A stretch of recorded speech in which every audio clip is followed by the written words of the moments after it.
In the Guard, one branch, in my mind, is not good enough. So there I was, an ordnance officer, and said, okay, what can I do next? But before I can answer myself, I was pulled from an ordnance company to become a commander of a supply and service company, quartermaster. Okay, so there I was with the ordnance bomb, commanding a quartermaster company. So quickly I had to get educated in the quartermaster field. So branch qualification is what I did. I then did several other things, fast forward a little bit, back to the MPs as battalion commander, Regional Training Institute as a plans officer, director of information management, and troop command commander. Now, in the Guard, unlike the regular Army, you have another career. I was not a full-time guardsman. My full-time job was in engineering at Fort Meade, and those glass buildings that they have there that everyone can see out but not in. And I used both sides of my knowledge base, my engineering degree and my knowledge in the military, to advance up the ranks until I was called to Washington back in 2003. And there I was the Adjutant General in the District of Columbia National Guard. Now, I'm going to tell you something about the District of Columbia National Guard. It's a very unique organization. Each state, territory, the District of Columbia has a National Guard. In the District of Columbia, let me go back to the 53 states and territories. They all have governors, and their National Guard leadership report to those governors. In the District of Columbia, we're not a state or a territory. We're just a city. And the District of Columbia National Guard reports directly to the President.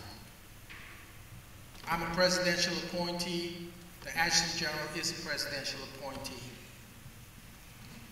But not directly. The President has delegated that responsibility of the Guard to the Secretary of Defense and to the Secretary of the Army, who is my raider. So the person you saw here yesterday is my raider, is my boss, and I will give him some tips when I get back to Washington that the same joke was told twice, but his was better. Right? So, that was my boss, and I hope you treated him well. A little bit about the Guard and the active duty. The National Guard in the United States is about 468,000 strong. About 358,000 in the Army and 110,000 in the air. Over 135,000 guardsmen have been activated, deployed, and returned. Over 73,000, and the numbers may be a little off from what you may have heard, have deployed more than twice. I'm in the process of mobilizing one of my companies for the third time since 2003. So the Guard is very much involved in the day-to-day fight. So is the reserves, so is the active duty Army and the Air Force. If you should look at the Guardsman, looking for a guardsman in Class A's. Do we have a guardsman here in Class A's? No? Okay, please stand up for a minute. Okay. Could I have an active duty in Class A's? Stand up. Any active duty? Okay? You can't tell the difference. I had to ask who they are.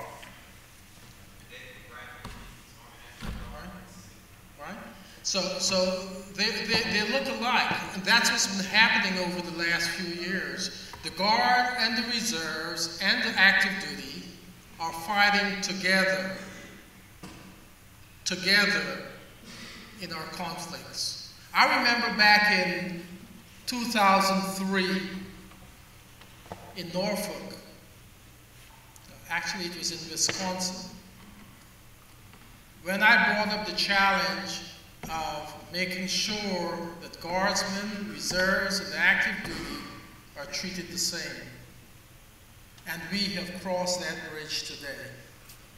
So I'm proud of where we are as a service, as a total force. From a National Guard perspective, I'm proud as to where we are. I'm proud of the job we're doing.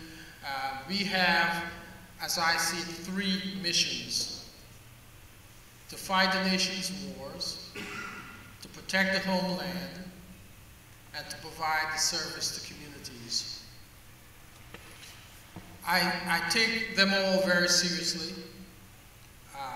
I ensure that my soldiers and airmen are prepared for the fight.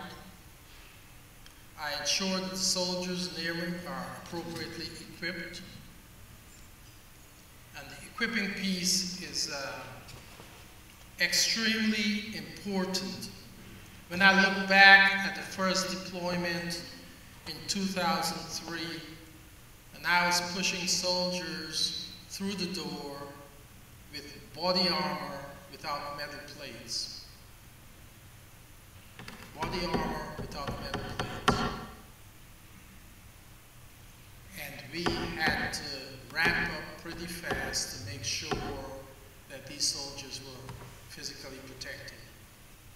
And we have come a long way. I was kidding earlier. Actually, I was serious earlier when I said I flew in today on one of the oldest choppers in the inventory. I flew in a UH-1, a Vietnam-era chopper. Sounded good. Mr. James came running when he heard it, but works well. That chopper will be moving from my inventory to the bombing range to be a target. No kidding, that's where it's going, to the bombing range. I'm also proud that we have received the newest chopper in the inventory from Medevac. And my unit got the first 3 off the assembly line a month ago, the UH-72A Lakotas. I couldn't fly it here today because the pilots are off picking up more of those to bring back to Washington, and they'll be in Washington tomorrow. So the equipping issue with the Guard is very, very important. I met with the chairman of the Joint Chiefs, Admiral Mullen, yesterday, myself and 7 tanks from seven states, to talk about that same issue, making sure that the Guard and Reserves are equipped at the same level or close to the same level as active duty, because we are called to fight the same fights like the active duty. Not only that, we are also called to respond to the homeland.